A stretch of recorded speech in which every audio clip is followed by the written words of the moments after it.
Oi pessoal, tudo bem? Hoje eu tô aqui pra gravar um study vlog pra vocês, porém vai ser um pouquinho diferente, eu não vou mostrar eu estudando, eu vou falar sobre como eu faço os meus resumos, sobre como eu estudo, bem passo a passo assim, vou dar algumas dicas pra vocês. E na época eu comecei a gravar o study vlog, na época que eu digo faz o quê? Um mês e pouquinho.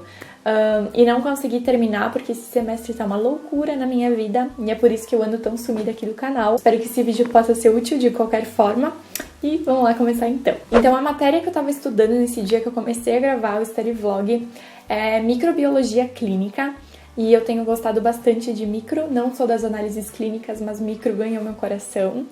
E então, antes de mostrar para vocês realmente o passo a passo do meu resumo digitado, eu vou falar por que eu sempre faço os meus resumos digitados, tá? Eu acho que existem vários métodos de estudo, mas eu me descobri uma pessoa muito visual e auditiva também.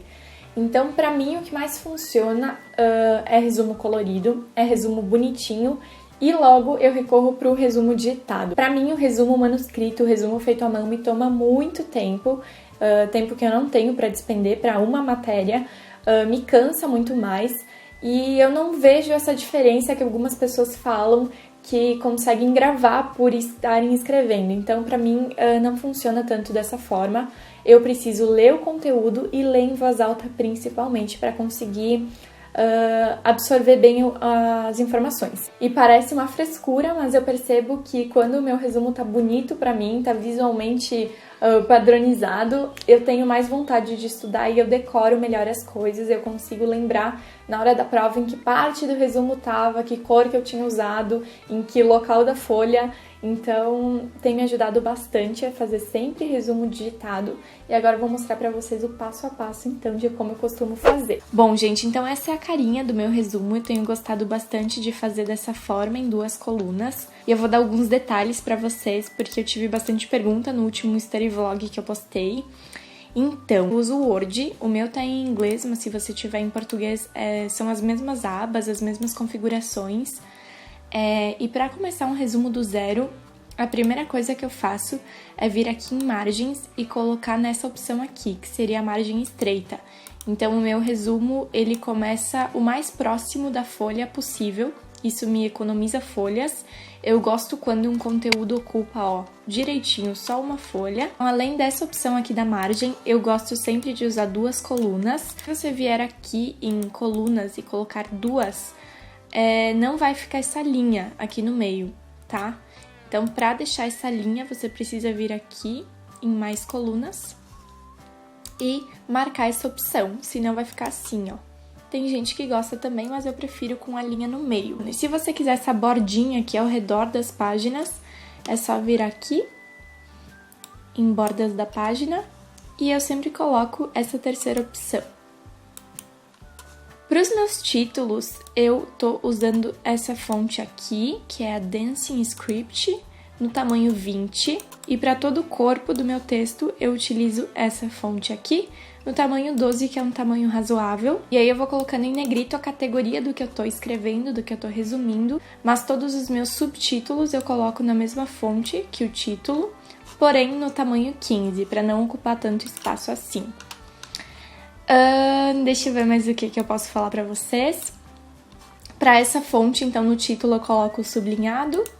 E para quem gosta de fazer esses detalhezinhos assim, principalmente no título, é só vir aqui em inserir, shapes. E aí, por exemplo, para esse detalhe que eu fiz aqui, eu peguei esse segundo retângulo, que tem as bordas mais arredondadas, e fiz dessa forma mesmo, assim. Aí eu dou 2 cliques, venho aqui e escolho a mesma cor que eu usei para o título, redimensiono bem direitinho, bem certinho e adiciono aqui do lado do título, tá? É bem simples. Então eu fiz isso para todos os títulos do meu resumo.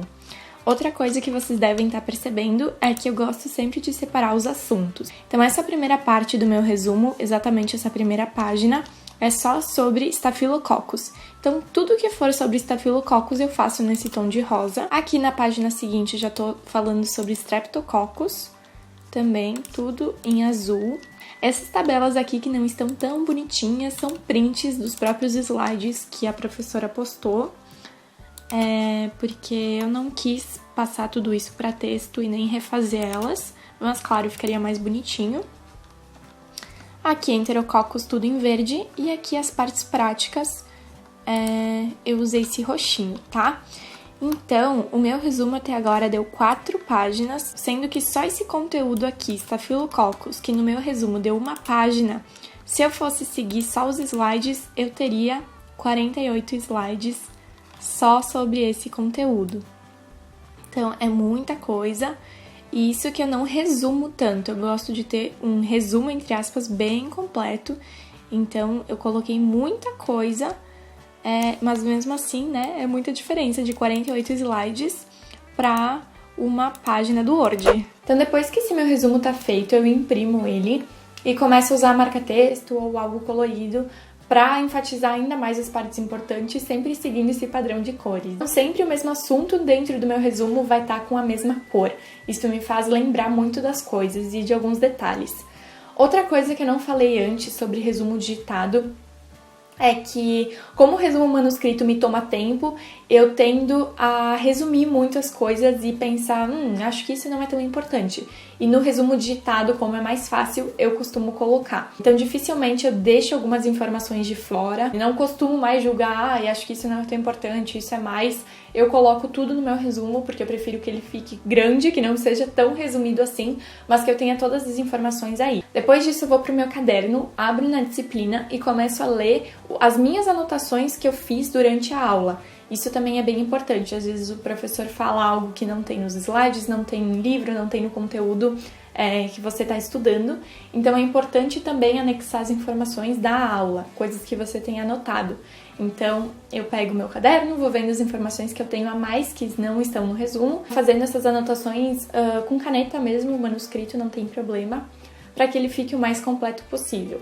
Depois que eu imprimi, depois que eu grifei e depois que eu complementei com as informações que eu tenho no meu caderno, é a hora que eu vou realmente, de fato, estudar. E como funciona isso pra mim? Eu preciso pegar esse resumo e começar a me explicar a matéria como se eu não soubesse nada, e eu vou me explicando passo a passo, dando exemplos, como se eu estivesse realmente explicando tudo isso pra alguém. Então, com o tempo, fui percebendo que só ler o meu resumo não era suficiente, mas se eu explicasse toda a matéria em voz alta, eu gravava muito mais. Então, esse foi um método que eu adotei, que eu não abro mão e sempre funciona muito bem, apesar de parecer um pouco loucura. E é isso, gente. Então, eu aconselho vocês a procurarem o seu método de estudo. Tem gente que grava muito melhor escrevendo, tem gente que grava muito melhor ouvindo uma videoaula, escutando áudio da aula, né, do próprio professor. Então, isso é muito relativo, assim que tem funcionado pra mim. Eu percebi uma mudança bem significativa nas minhas notas depois que comecei a fazer isso. Espero que eu possa ter ajudado vocês. Muito, muito obrigada por ter assistido até aqui. Um super beijo e até o próximo vídeo.